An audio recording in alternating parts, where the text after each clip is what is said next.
well. I was expecting to do a positive review of this story, and I even told you to expect a positive review. But, following the second viewing, I'm afraid I can't deliver on that. Or at least not a totally positive one. I can do a sort of positive review, but not completely positive. Sorry. Here we go.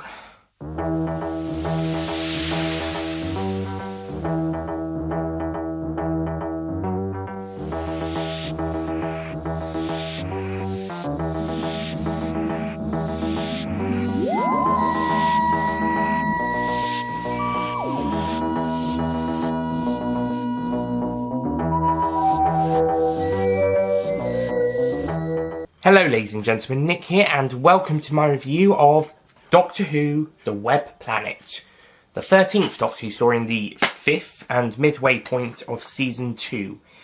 And after I first watched this, I really liked it, I really enjoyed it. I thought it was an underrated enjoyment, certainly better than the mess that we had of the Romans. But after the second viewing, my opinion went way down. I mean, well, it's not less than 5. Sorry, Jean-Luc Harry. This is a over 5 out of 10 rating story, but it's not much higher than a 5. I'll tell you which rating it is at the end. But this story, when I first watched it, I thought it'd be an 8 or a 9. But this viewing, no, it's still not as bad as the Romans. But I think every other story in this season is still better. I'm still not finished Season 2 yet. I've seen all the stories before, but I meant for these reviews. And rewatches. I haven't seen all of them, so all of Season 2. But I think the last 2 are 2 of my favourites, along with the first 2. It's really the rest that you've got to make an argument for. So yeah, I guess this and the Rescue must have swapped places, really, because damn. Okay, so the plot of the Web Planet is the TARDIS is drawn to the planet. I don't know what the actual explanation for this is, but they're drawn onto the planet, and they soon encounter various insect-like creatures. You got the Zarbi, which are giant ants. You got the Minotaur, which are like humanoid butterflies, and you got these other creatures that look like kind of like little flies, but with weird pieces of tubes. There's not a picture of them, I don't think. No, there's not really a picture. No, if there's one online, I'll put it into the review. Future me, remember to find a picture of these creatures and put them in the review. Here's the spot. Right, it's those creatures. I don't know what they exactly look like. I suppose the eyes are a bit like flies. They have these... They're very short and small. They're apparently the Menoptera's early stage ancestors or something. And they have some very strange voices. I think the Menoptera have kind of an odd type of voice, but these guys, even more so, they could talk normally, and then the last words they might yell, I should say, sorry. They would yell loudly. I don't know, they're just really strange. They're strange little creatures, and we meet them in episode 4 or 5 after a cliffhanger, where Ian and one of the Menopteras accidentally intrudes on their home, but eventually they eventually persuade them to join them to fight the Zarbi and the evil force that's controlling the Zarbi. I'm guessing it's the evil force that brought the TARDIS onto the planet, but it's never actually explained. Even the parasite force itself even wonders why the TARDIS crew are there.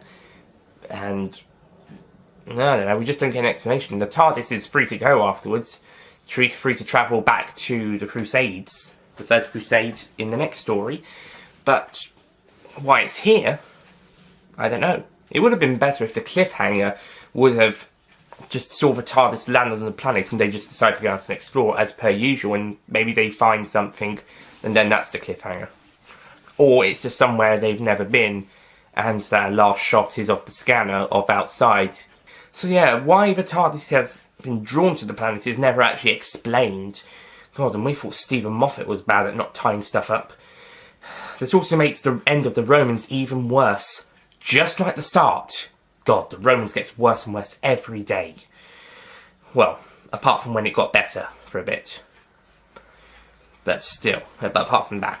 But since watching it, it's been getting worse and worse each day, and maybe the bad taste of that being the previous story is probably what maybe left a bad taste in the mouth. But I saw this on, what was it, Wednesday the 2nd, I think? Or was it no, Thursday the 3rd of January. So that's 3 days ago at time recording, I think. In between the two stories, I watched the New Year's special, 2019 New Year's special, Resolutions, and that got me into a better mood. And the same for the review on the 2nd or the 3rd. I think it was either one of those days I did the reviews. But even then, after the Romans, I did the Resolutions review, and that was really good. I really enjoyed that story, so that got a positive review. So just the fact that the Romans was the previous Doctor Who story before this one can't have left it that much of a bad taste in the mouth. It was about 6 days gap between them, and I watched another Doctor Who story in between, and the reviews, whilst the day before, the more positive one came after the more negative one. So I don't know, maybe I just didn't enjoy it.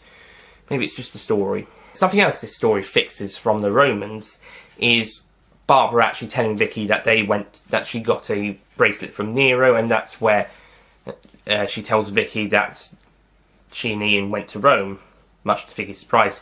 Like how in the Romans they tried to explain that, but the Doctor and Vicky weren't paying attention. So yeah, this story kind of fixes that in a way. It also helps as a plot device for the first episode, as the first and second episodes, as the bracelet is drawing Barbara into danger, being controlled by the Zarbi and the Force. The same Force controlling the Zarbi, and the same for other metal, I think. So that's interesting. But I don't know, I just didn't enjoy this one as much as the past couple of ones, apart from the Romans and the Reign of Terror, and to an extent the Censorites. But I think the Censorites, I think, had enough of a background plot to keep me interested, just about. But this one, I don't know, the main plot about defeating the parasite, it sounded like a good story, but I wouldn't say it's taking its time, it's just that the time it was taking just wasn't that interesting. Sometimes this works, sometimes it doesn't work, having a slow story. An example of a slow story that takes its time well, look at Dalek Invasion of Earth, the setup and how each episode was sorting out the situation was done really well, and I would say the same worked with Keys Maris and the Chase. They're a bit different. Maybe Marco Polo to an extent, and maybe even the Daleks. Not so much Reign of Terror, not so much Censorites, and yeah, I'm only doing the 6 and 7 parts at this point. I don't know, I just didn't enjoy this one as much as the past few, apart from the last one. I did like parts of it. I did like Barbara trying to eventually lead the Menoptera at the end, Ian's journey to try and find her, the Doctor trying to trick the villain, and him and Vicky eventually overcoming the possession power that it freezes her for a bit. I guess the control power. I guess being controlled, possessed, frozen so many times, she became immune, and eventually was able to help the Doctor. And then they got their own Zarbi pets for a bit. That was fun, fun and enjoyable.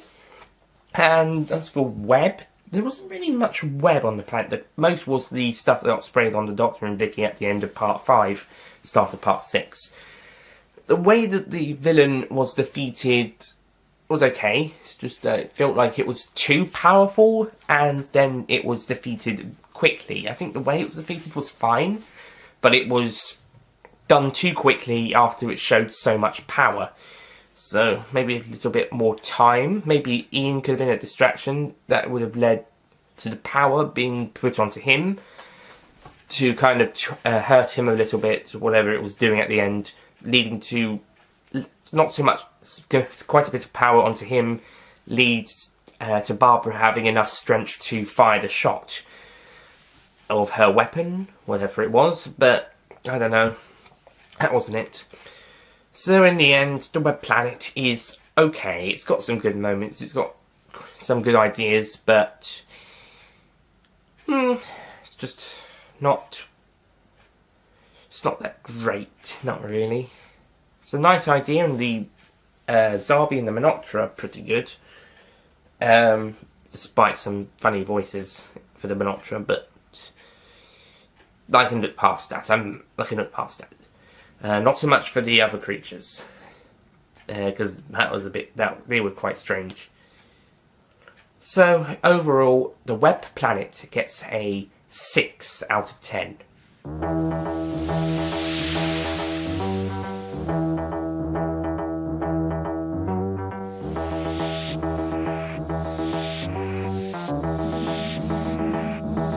Yeah, it's got good moments, but it's not one of the strongest stories in the season or even in the era.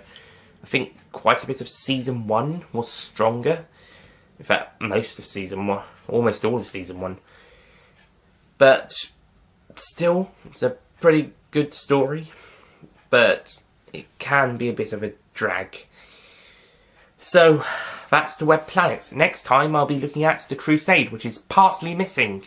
The surviving episodes are available on the Lost in Time box set, episodes 1 and 3, plus the soundtracks of the missing episodes 1, 2 and 4. And the same is for the Moon Base, with episodes 1 and 3 being missing and 2 and 4 surviving. Strangely though, The Crusade hasn't had its episodes reanimated like the Moon Base, despite having the surviving soundtrack on this release, so I don't know. Anyway, so thank you for watching, and I'll see you guys next time. Goodbye.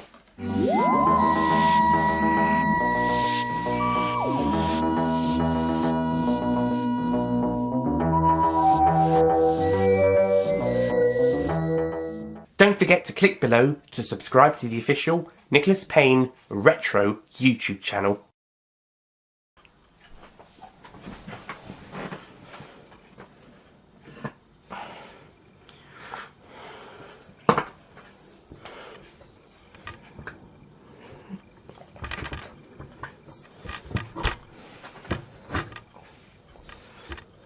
Oh, sorry about that. Anyway. This is a pre-titles scene for this review. This is the first time we're going to do this for a season. It's for a William Hartnell story. Okay, ready? Well, I promised a positive review of this story at the end of my review of the Romans, and I was expecting I was going to be positive, but no, I wasn't promising. Well, I told viewers I was expecting... Well,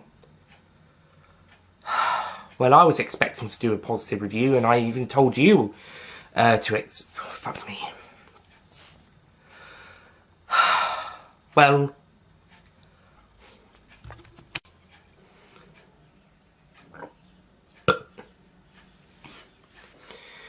Also, something else this story... So yeah, it's another problem with the Romans. The cliffhanger at the end of the story is not very good if it doesn't really account to whatever... No. Something else, the Romans...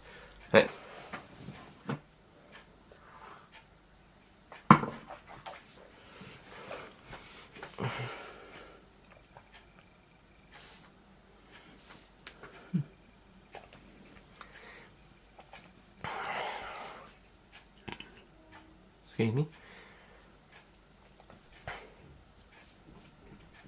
But